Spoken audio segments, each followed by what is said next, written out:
ఈ విశ్వం పుట్టకముందు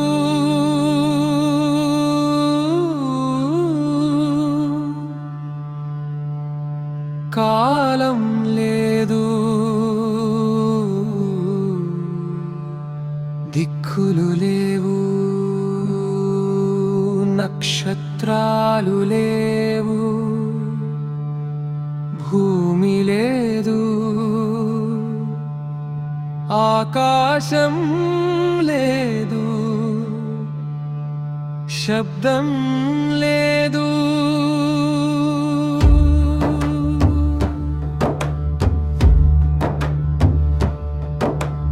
ఉంది అనే భావన కూడా లేదు, లేదు అనే మాట కూడా లేదు. అంతా ఒక అనంతమైన నిశ్శబ్దం.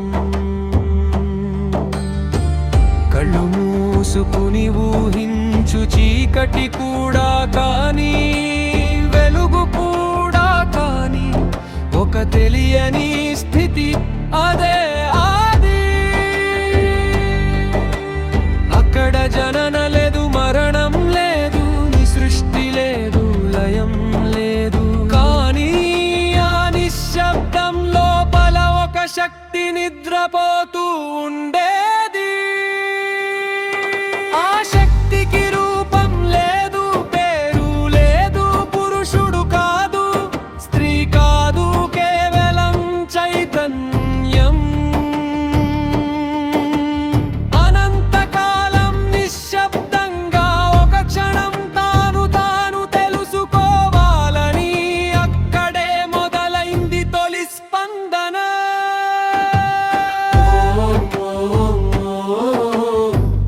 అదే మొదటి నాదం,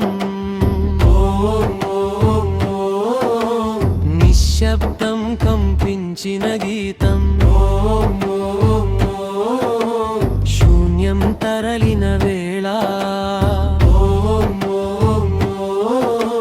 శక్తి మేలుకున్న వెలుగు.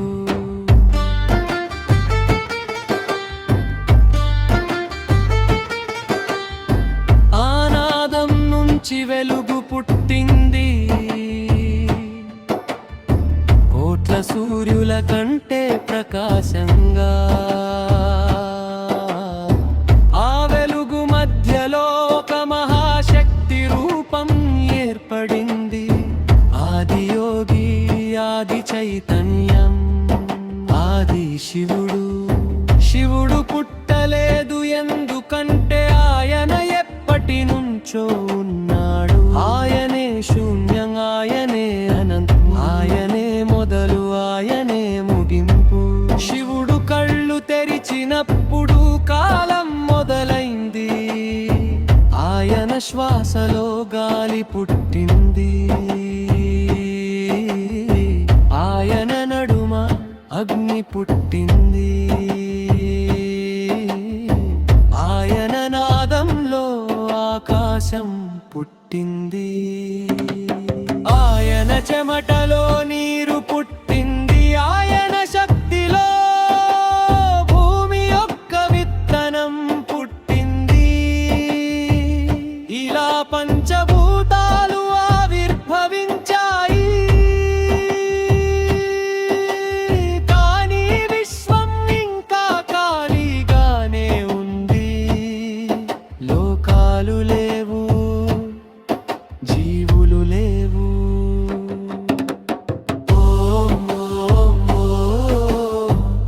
అదే మొదటి నాదం, నిశ్శబ్దం కంపించిన గీతం, శూన్యం తరలిన వేళ, శక్తి మేలుకున్న వెలుగు. అప్పుడు శివుడు తన అంతరంగ శక్తిని బయటకు తెచ్చాడు. ఆ శక్తే ఆదిశక్తి. శివుడు శక్తి వైపు చూశాడు, శక్తి శివుడి వైపు చూసింది. ఆ కలయికలోనే మొదటి సృష్టి అణువు పుట్టింది. పుట్టింది అణువు నుంచి గెలాక్సీలు నక్షత్రాలు సూర్యులు విశ్వం విస్తరించసాగింది సృష్టికి తొలి ద్వారం జీవానికి తొలి అర్థం ముంచిన గంగవం శివునిలోనే విశ్వం బ్రహ్మా విష్ణు మహేశ్వరు సృష్టి సంరక్షణాలయం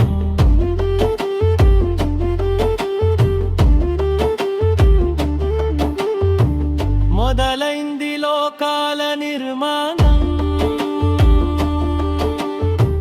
మొదలైంది జీవనగానం మొదలైంది భూమి శ్వాస